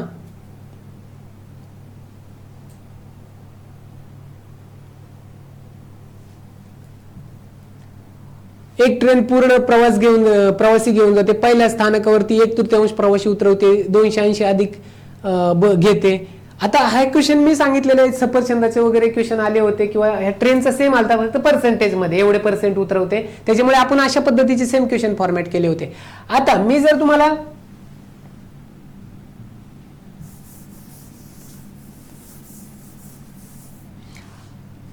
हा क्वेश्चन सोडवताना सांगितलं होतं की तुम्ही शक्यतो करून तुम्ही इकडनं सुरुवात करा.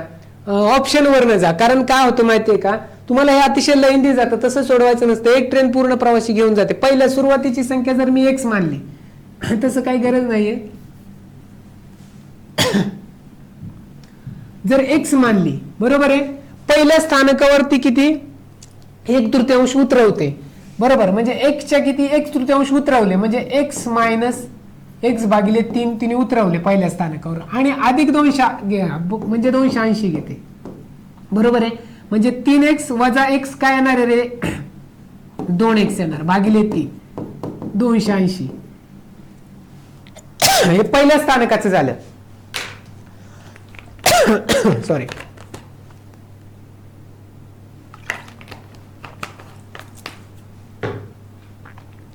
हे झालं तुमचं पहिल्या स्थानकाचं. आता दुसऱ्या स्थानकावर काय करते, नवीन एकूण पैकी अर्धे प्रवासी उतरवते, म्हणजे ह्याच्या अर्धे उतरवणार, ते अर्धे उतरवणार.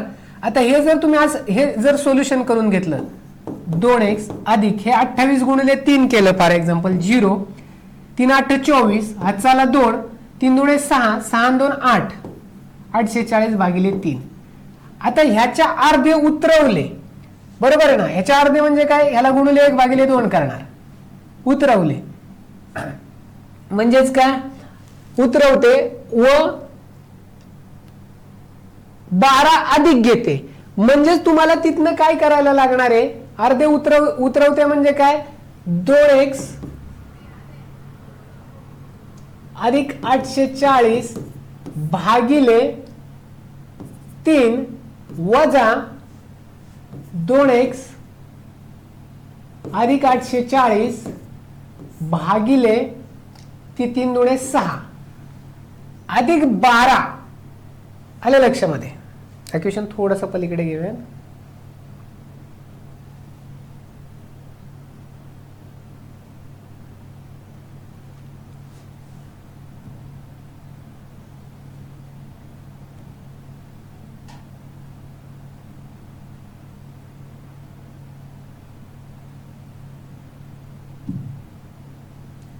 दोन एक्स अधिक 840 हे काय जे काय आहे ते, ह्याच्यामध्ये इथे आधी किती होतं ते 840 भागिले 3 होतं इथे. ह्याच्यात नाही मायनस ना, अधिक किती तुमचे राहणार आहेत, अधिक किती होते तुमचं 248. तिसरा जाऊ अधिक 12 इज इक्वल टू काय येणार आहे तुमचं ह्याचं 248. आता हे जर सोडवल्यानंतर तुम्हाला तुमच्या x ची व्हॅल्यू मिळणार आहे. आता हे जर तुम्ही ह्याला गुणिले 2 केलं म्हणजे वर किती 2 गुणिले केल्यानंतर 4x अधिक 84 गुणिले 2 0 8 1680 वजा 2x अधिक 840 हे काय येणार आहे तुमचं इथे 6 येणार आहे अधिक 12 इज इक्वल टू 248 जे काय असेल ते. ओके, हे एवढं सगळं सोडवायला लागणार आहे तुम्हाला. त्याच्यानंतर आता इथे किती येणार आहे 4 आणि 2 किती येणार आहे 2x राहणार आहे. 1680 मधनं ते अधिक होणार त्याच्यामध्ये वजा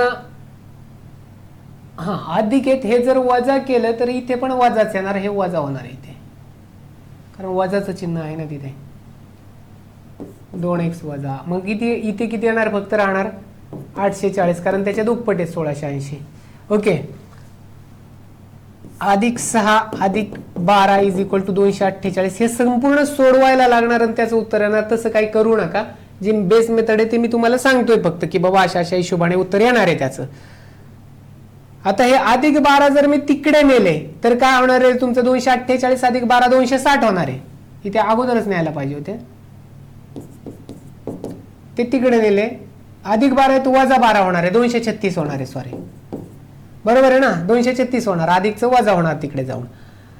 आणि इकडे काय होणार आहे 2x वजा 840 इज इक्वल टू 236 गुणिले 6 होणार आहे जे उत्तर येईल ते 6 6 36 3 6 12 साहित्रिक 18 आणि 3 21 2 6 2 12 आणि 2 14 1416 येणार. 1416 अधिक 840 1416 अधिक 840 6 बरोबर 5 8 4 12 3256 भागिले 2 काय असेल ते इथे काय येणार आहे 16. कुठेतरी काहीतरी इथे मिसिंग झालं. हे संपूर्ण आपल्याला सोडवायला लागल्यानंतर हे असं हे जी काय प्रोसेस केली आहे ती, हे काय करत नका बसू, एवढा वेळही नसतो आपल्याकडे. साधं सिंपल करा, तुम्हाला सोपं जाईल. कशा पद्धतीने करा सांगतो. साधं सिंपल काय करायचंय, एवढं करत नका बसू, ते संपूर्ण ते लेंथी होत जातं. ओके, आता हे काय करायचं होतं आपल्याला की ह्याच्यापैकी आहे ना 268च्या 1/3 येतंय का ते चेक करायचं. जर 3 ने भाग जातोय तर बापाव्यात 3, 3 8 24, बरोबर आहे. राहिले 2, परत 3 8 24, 3 ने भाग जात नाही, 268 होणार नाही 1/3 ला, कारण उत्तर हे पूर्णांकात येते. 248, कारण प्रवासी काय अर्धे नसणार आहे. तर हा ऑप्शन गेला तुमचा, ते एक तुम्ही सांगितलं होतं मी. आता मी जर 288 घेतले, पहिला ऑप्शन गेला 288, 1/3 केले याचे, 3 7 21, 3 8 24, 3 9 27, राहील 3 2 18, इथं म्हणजे होतंय 92. आता 92 म्हणजे 288 मधनं 92 केलेले आहेत आणि 280 घ्यायचे अधिक 280 घेतलेले आहेत. 288 280 8, बरोबर ना. इथे 280 अधिक 280 प्रवासी घेते, उतरवते तुमचे 92 उतरवते, 1/3 उतरवते, म्हणजे ते वजा करायचे. आता मी जर 288 अधिक 280 करायचं होतं, तिथे वजा नाही करायचं, ते 80 करायचे. हे जर 280 केले, 28 2 56, 560, 568, 568 वजा 92. ओके, 8 2 गेले, किती राहिले इथे 6 राहिले.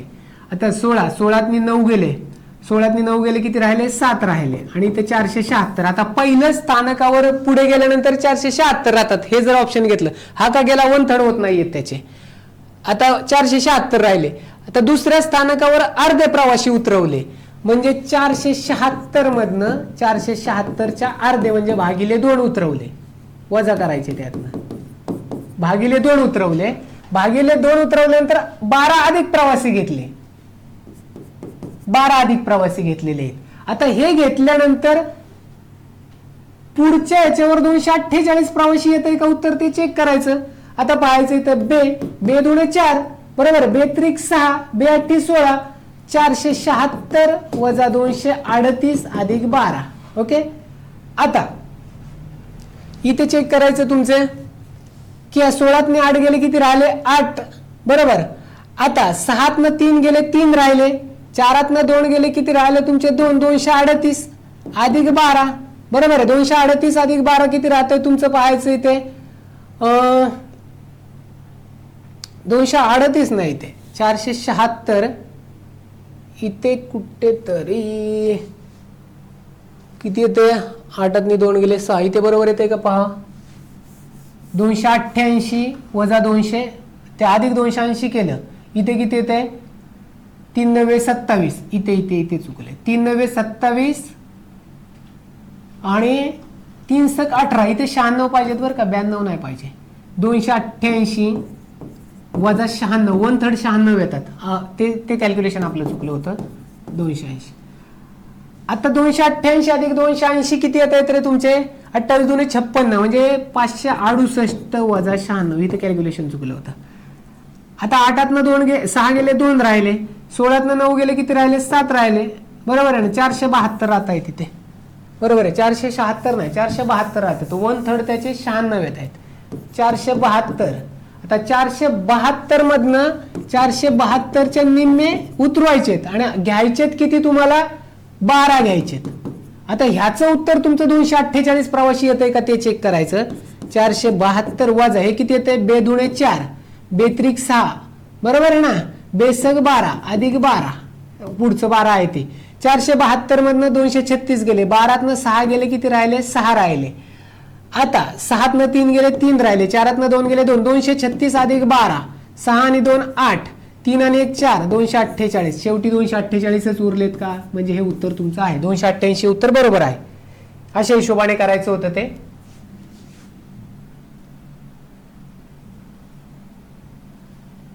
ती मगाची जी लेंदी मेथड होती ती तुम्हाला फक्त दाखवण्यासाठी होती. 288 उत्तर येते त्याचं, किती येते 288. लेंदी मेथड ही तुम्हाला दाखवण्यासाठी होती की बाबा एवढं लेंदी आहे, पण ते ऑप्शनवर न जा. 268 का नाही घेतलं, 1 थर्ड होत नाहीये त्याचे. त्याच्या पुढचा ऑप्शन घेतला, त्याचे 1 थर्ड होते, ते चेक केले. आता इथे 1 थर्ड केलं, 3 सक 18 बरोबर आहे. परत 3 सक 18 होत आहेत त्याचे, 3 सक 18, 1 3 दुने 12 ते पण होत आहेत. पण मी इथून गेलो तर हा पहिलाच ऑप्शन घेतला मी. ओके, त्या हिशोबाने तशा हिशोबाचं करायचं होतं. तर उत्तर येते 288. आता त्याच्या पुढचा प्रश्न जर घेतला आपण,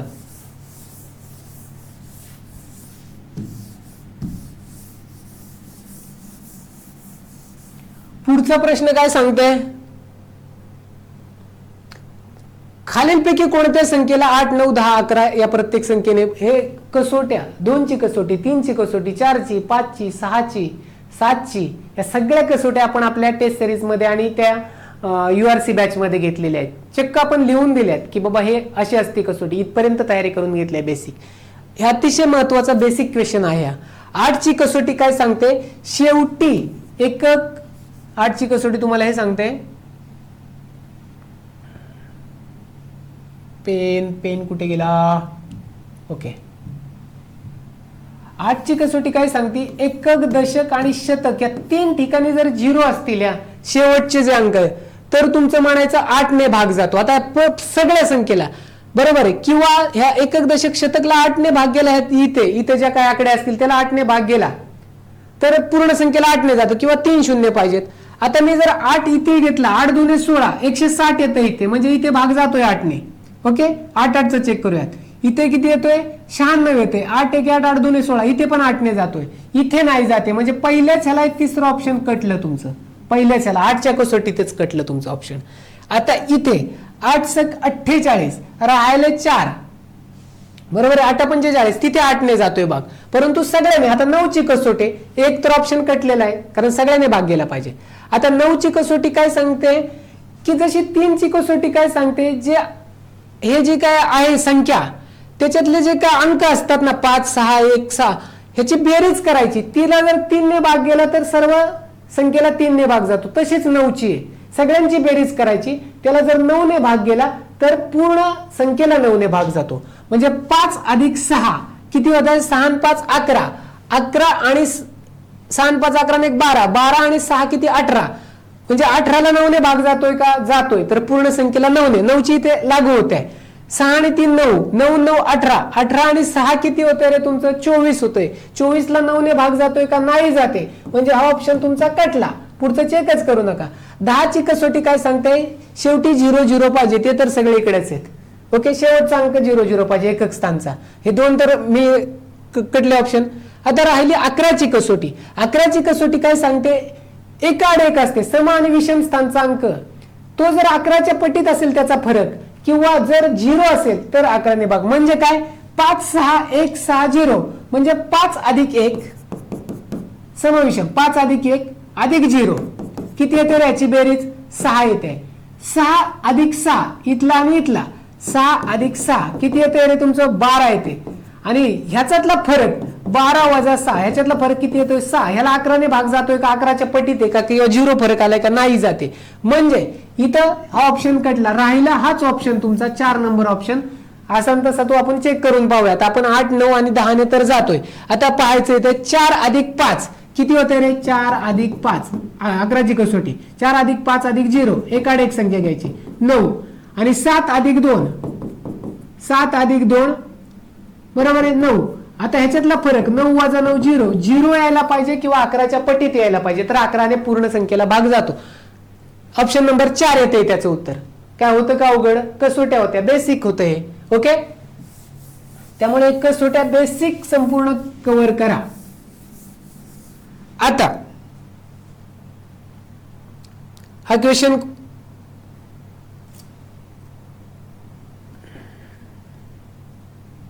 इथे घेऊयात आपण, म्हणजे आपल्याला स्पेस मिळेल. 30 नंबरचा क्वेश्चन आहे. 30 नंबरचा क्वेश्चन काय सांगतोय, पेन बरोबर आहे का, आहे. हे बघ, ते सिम्प्लिफिकेशन वर तर 2 तरी एक्झाम्पल पडलेतच ना. मी सांगितलेलं ना 2 पडतातच क्वेश्चन, ते महत्वाचं आहे, बेसिक आहे. एम ची किंमत 2 असल्यास बरोबर, एम च्या जागी 2 फक्त टाकायचं होतं, बाकी काहीच नव्हतं करायचं होतं. इथं मी काय केलं, एमच्या जागी 2 टाकलं. म्हणजे ना हा क्वेश्चन अजून थोडा वर घेऊयात आपण, काही अडचण नाही येणार आपल्याला. मूव्ह करूयात. हा क्वेश्चन घेतोय, 30 नंबरचा क्वेश्चन सोडवतोय आपण. 30 नंबरचा क्वेश्चन सोडवतोय. एम ची किंमत 2 म्हणजे 4 वजा 4 आहे तसं हे गुणुले 2 टाकली एम ची किंमत. आणि या सगळ्याचं काय आहे रे, चौथा घात आहे. भागिले काय 8. 8 गुणुले 2, एम ची किंमत 2 टाकली. आणि याचा तिसरा आहे. हे घातांक माहिती आहे तुम्हाला कशा पद्धतीने हे वजा वजा अधिक कधी होतं किंवा काय त्या हिशोबाने का. आता इथे काय होणार आहे, 4 दुने 8 पण वजाचं चिन्ह आहे, वजा 8. आणि हे कंसाचं काय येणार आहे रे, वजा 4 आहे तसं राहिलं वर. आता घातांकाचे नियम आपण पाहिले, त्याच्यात हे घेतलेच संपूर्ण. आपले लेक्चर पहा, तुम्हाला अंदाज येईल. 8 दुने काय येणार आहे रे, ते 16 येणार आहे. आणि हे वजा 3 आहे तसं. आता आपल्याला माहिती आहे, हे जर आपण अशा पद्धतीने लिहिलं, ह्याचं चिन्ह जर बदलायचं म्हटलं तर खाली घेतलं 1 भागिले हे 8चं चिन्ह आहे तसंच घ्या, बरोबर ना. 8चं चिन्ह आहे तसं. आणि ह्याचं काय होणार आहे, हे घातांकाचं चिन्ह बदलणार आहे, +4 होणार आहे. 8चं चिन्ह बदललेलं नाही, त्याच्यात काय फरक पडत नाही. ओके. भागिले आता हेच कशा पद्धतीने 16चा तिसरा, घातांकाचं चिन्ह बदलतंय खाली घेतल्यानंतर, अंशाचं छेदात घेतल्यानंतर. ओके, आलं लक्षामध्ये. आता भागिले म्हणजेच उलटून गुणुले असतात, आपण पाहिलेलं आहे. म्हणजे हे आहे तसं वजा 8चा चौथा. हे काय करतो, वरची खालची संख्या वर जाते, वरची संख्या खाली येते. म्हणजे 16चा तिसरा वर गेले, खाली 1 आले. भागिले म्हणजेच उलटून गुणुले.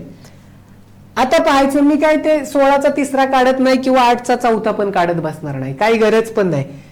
16 गुणुले 16 गुणुले 16, बरोबर आहे ना. मी काय करणार आहे इथे, हे काय करणार आहे मी, हे 16चा तिसरा म्हणजे 16 गुणुले 16 गुणुले 16 असंच होतं ना, ते अधिक मध्येच आहेत. आता वजा 8चा चौथा म्हणजे वजा 8 गुणुले वजा 8 गुणुले वजा 8 गुणुले वजा 8. हे काय काढत नका बसू, काही गरज पण नाहीये. आता वजा 8 अधिक होणार आहे, परत वजा 8 अधिक होणार आहे, बरोबर आहे ना. सम याच्यामध्ये असल्यानंतर गुणाकार असला आणि ते 4 वेळा चिन्ह आहे, समचिन्ह आहे, बरोबर आहे ना. सम याच्यामध्ये 5 वेळा असलं तर वजाच राहिलं असतं, 6 वेळा असलं तर परत सम झालं असतं.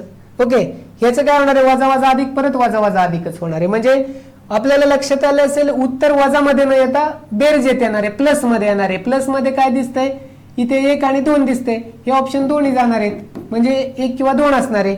इथं मी जर 8 दुने 16 केलं, परत 8 दुने 16 केलं, परत 8 दुने 16 केलं, 2 दुने 4 4 दुने 8 म्हणजे 8 भागिले 8 राहते. उत्तर किती येतंय, 1 राहते उत्तर. ऑप्शन नंबर किती राहतोय रे तुमचा, 2 नंबरचा ऑप्शन दिसतोय का इथे, 2 नंबरचा ऑप्शन दिसतोय इथे. ठीक आहे, 2 नंबरचा ऑप्शन इथे. ओके, त्या हिशोबाने सोडवलेलं आहे. हे वजाचं चिन्ह अधिक कधी होतं, गुणाकारात, गुणुले म्हणजे भागिले म्हणजे उलटून गुणुले. ओके, ह्या सगळ्या गोष्टी आपण घेतलेल्या आहेत. अतिशय सोपं गणित होतं, सिम्प्लिफिकेशन, बेसिक मॅथमॅटिक्सवर प्रश्न विचारलेले आहेत. ओके, पूर्णांक असेल, तुमचं हे आपण घातांक असेल किंवा संख्या, रॅशनल नंबर्स वगैरे, अतिशय बेसिक वर विचारलेले क्वेश्चन होते. ओके, आता हे पण बेसिक वरच आहे, बेसिक मॅथमॅटिक्स वर पुढचा क्वेश्चन आहे, 31वा क्वेश्चन. हा क्वेश्चन काय सांगते, एका संख्येला 5 ने भागले असता बाकी 3 उरते. ओके, त्या संख्येच्या वर्गाला 5 ने भागले असता बाकी काय असेल. आता बाकी 3 उरते ना 5 ने. मग आता साधं सोपं घ्या ना, 8 ही संख्या घेतली, आपल्याला कोणती पण संख्या घ्यायची, काही फक्त बाकी 3 उरली पाहिजे, एवढंच करायचंय. साधं सोपं होतं, काही अवघड नव्हतं. आता 8 घेतली, 8ला 5 ने भाग घातला, 5 1 5, बाकी किती उरते अरे, 3 ची बाकी उरते ना, विषय संपला. आता त्याच संख्येचा वर्ग करा, 8चा वर्ग केला 64, त्याला भागिले 5 ने केल्यानंतर किती येते रे, कितीचा भाग जातोय ते, 5 1 5, बरोबर आहे ना. राहिले किती तुमचे 14, 5 दुने 10, 12चा भाग जातोय, 12 पंचे 60, म्हणजे बाकी किती उरते रे, 4. 64ला 64 भागिले 5 12चा भाग जातोय, बाकी उरते 4. 4 ऑप्शन नंबर किती दिसते रे तुमचं इथे? इथे दिसते option number 4. Okay, option number 4 दिसतंय का इथे? साधं सोपं होतं, काही नव्हतं, लॉजिक बेसिसवर होतं. ओके, पुढे जाऊयात. हा, एक क्वेश्चन राहिलाय आपला. एका शेतकऱ्याने 20,000 रुपये कर्जाऊ घेतले. हा 32 नंबरचा क्वेश्चन आहे, इथे दिसत असेल तुम्हाला. हा,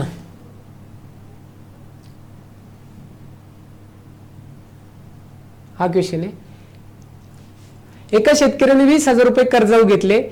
त्याने ही रक्कम त्यावरील 2800 रुपये एकूण व्याज 12 हप्त्यात भरलेले, म्हणजे कर्जाने घेतलेले आणि त्याचं व्याज, म्हणजे एकूण रक्कम किती होणार आहे? 20,000 आणि 2800 रुपये.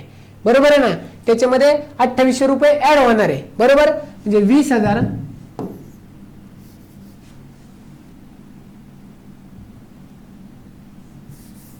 साधं सोपं आहे.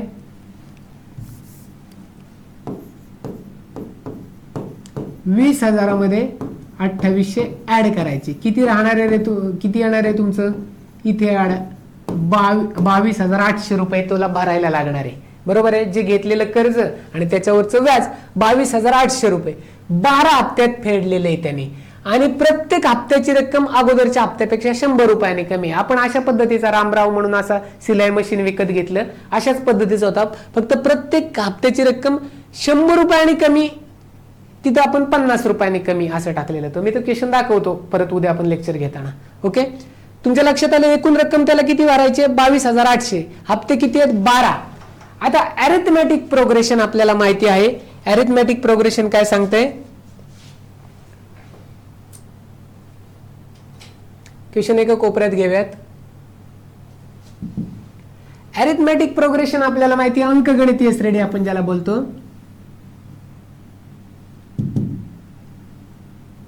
अरिथमॅटिक प्रोग्रेशन, अंकगणितीय श्रेणी. श्रेणी किंवा श्रेणी हे पद काढायचं असल्यानंतर, म्हणजे a plus n-1 into d हा फॉर्म्युला आहे त्याला. ज्यावेळेस पद काढायचं, 27वे पद काढा, 29वे पद काढा, काही पण पद काढायचे, अरिथमॅटिक प्रोग्रेशन हे वापरतं. आणि त्या सर्व पदांची बेरीज जर काढायची म्हटली तर हा फॉर्म्युला ह्याच्यावर लय घेतलेले आहेत. एक्झाम्पल आता काल परवा मी सांगितलं 2016चा ते मालब्याचं आलतं ना, किती दिवस विलंब झाला, आणि तोच क्वेश्चन राज्यसेवा 2024ला आलता, सेम तशाच पद्धतीचं होतं ना, हाच फॉर्म्युला होता. SN. आता हे बेरीज म्हटल्यानंतर n/2 कंसात ट्वाइस a प्लस n-1 हेच होतं सेम, फक्त n/2 केलं तर ट्वाइस n. हे बेरीज म्हटल्यानंतर हा फॉर्म्युला होता. आणि सेम आहे, त्या सगळ्याची बेरीज किती आहे? 22,800. किती आहे रे इथे? 22,800. बरोबर आहे, एवढी त्याला रक्कम भरायची.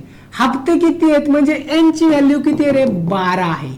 डिफरन्स कितीचा आहे रे? डिफरन्स त्याच्यातला d ची व्हॅल्यू 100 आहे, परंतु कमी कमी होत जाते हप्ता. पहिल्या हप्त्यापेक्षा दुसरा हप्ता 100 रुपयांनी कमी आहे, म्हणजे डिफरन्स किती? -100. आपण काय करतो? +100, फक्त 100 घेतलं की मग ते चुकतंय. आणि आता पहिला हप्ता काय असतं रे? पहिला हप्ता असतो तो तर काढायचा ना आपल्याला. पहिलाच हप्ता विचारला आहे ना इथे. ओके, अशा हिशोबाने आता काय 22,800 म्हणजे एकूण रक्कम किती हप्त्यात? 12 हप्त्यात. यांची व्हॅल्यू आहे 12/2. इथे काय येणार रे? ट्वाइस a आहे तसा a ची व्हॅल्यू काढायचं. n किती आहे? 12 - 1. आणि d किती आहे रे तुमचं इथे? गुणुले इथे किती येणार? -100. हे महत्वाचं आहे बरं का. ते 100 नाही लिहिलं ना, फक्त 100 लिहिलं की जाते. डिफरन्स लक्षात आहे. आता ते इथं कितीचा भाग जाणार आहे? ते बेसक 12. ओके, इथे काय ते 6 गुणुले, तिकडे जाऊन भागिले. 22,800 भागिले 6, इकडे गुणुले, इकडे जाऊन भागिले होणार आहे. याचं करून घेऊयात आपण आता. ट्वाइस आहे, 12तनं अधिक आहे तसं, 12तनं -1 गेलं, n-1 11 गुणुले हे -100. ओके, आता 6 के 6 7 दुने 12 6 त्रिक 18 राहिलं किती? ते 4 6 8 48 3800चा भाग केला इथे. ओके, ट्वाइस a आहे तसं इथे काय येणार रे? वजा येणार आहे. 11 गुणुले -100 -1100 येणार आहे. ओके, आता ते वजा इकडे येऊन काय होणार आहे? अधिक होणार आहे. म्हणजे 3800 अधिक पाहायचं 1100 अधिक 1100 होणार आहे, टॉईस ए आहे तसं. आता इथे लिहितो मी 3800 आणि 1100 किती होतात, ते 2 शून्य आहे तसे. 8 आणि 1 किती होणार आहे रे, ते 9 होणार आहे. 3 आणि 1 4, 49 is equal to twice a, म्हणजे 4900 भागिले 2 इज इक्वल टू ए, म्हणजे कितीचा, बे 2 4, बरोबर. पुढचं 9, बे चोक 8, राहिले किती 1, बे पंचे 10 आणि 0. 2450 चा पहिला हप्ता, ए ची व्हॅल्यू 2450 कुठे येते रे तुमचं, इथे पहिल्याच ऑप्शन येतं इथे. ओके, 2450. ओके, पहिल्या नंबरचा ऑप्शन येतो 2450.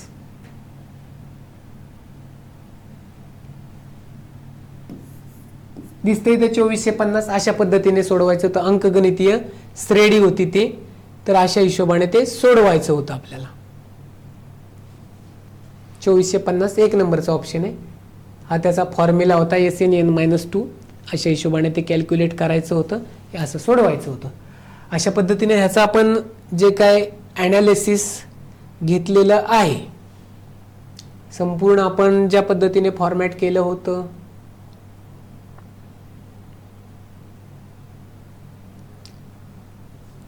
जे काय ॲनालिसिस घेतलेलं आहे, ज्या पद्धतीने आपण फॉर्मॅट केलेला होता पेपर, बऱ्यापैकी आलेला आहे. तुम्ही त्याच्यावर पहा. आयोगाची कदाचित एखाद दुसरं वेगळं असू शकतं बरं का, मी असं म्हणू शकत नाही की सगळेच्या सगळे, परंतु बऱ्यापैकी आपण चांगल्या पद्धतीने घेण्याचा प्रयत्न केलेला आहे. अजून अशा पद्धतीने चांगला रिस्पॉन्स द्या, तुम्हाला जास्तीत जास्त आमच्याकडून जे काय आहे ते मिळेल. कारण बाजारात, मार्केटमध्ये आपण दर्जेदार उत्कृष्ट टेस्ट सिरीज केलेली आहे, त्या पद्धतीने आपण टीच करतोय. चांगला रिस्पॉन्स आपल्याला हवा आहे तुमच्याकडनं, आम्हालाही हुरूप मिळतो. ओके, त्या हिशोबाने आपण हे करूयात. आणि आपली बॅच आहे सगळ्यात महत्त्वाचं, URCG ग्रुप बी आणि सीचे सेम आपले क्वेश्चन पाहायचे, आयोगाचे क्वेश्चन पाहायचे, सेम पॅटर्न आढळणार तुम्हाला आणि त्याचा फायदा होणार. ज्यांनी ही टेस्ट सिरीज घेतलेली आहे किंवा बॅच घेतलेली आहे त्या मुलांना विचारा, विद्यार्थ्यांना विचारा, 100% सेम क्वेश्चन त्यांनी पाहिले असतील. क्वेश्चन सगळे ऑन द प्रूफ दाखवलेत. 1-2 तर क्वेश्चन आहेत तसेच पडलेले आहेत, आपले टेस्ट सिरीज मधले आहेत तसे पडलेत. त्याच्यामुळे जास्तीत जास्त विद्यार्थ्यांपर्यंत पोचवा. आणि आपल्याला मॅथ्स किती महत्त्वाचं आहे, 22 मार्क मॅथ्स असतात आणि त्याच्यापैकी 15-17 मार्क आपल्याला मिळाले तर साहजिकच आपल्याला आपल्या गुणांमध्ये, मेरिटमध्ये वाढ व्हायला सुरुवात होते. दिवसेंदिवस मेरिट किती उच्च चाललंय, हाय चाललंय, आणि अशा पद्धतीचा पेपर असला तर मेरिट खूप वर जातं. त्याच्यामुळे आपल्याला मार्केटमध्ये टिकायचं असेल स्पर्धेच्या युगामध्ये तर मॅथ्स शिवाय पर्याय नाही, ऑप्शन नाही आहे. बॅच कराच, बेसिक संपूर्ण आपण लॉन्च करतोय. चांगल्या पद्धतीचा तुमचा रिस्पॉन्स हवा आहे आपल्याला. ठीक आहे, आपण थांबूयात आता इथे. थँक्यू.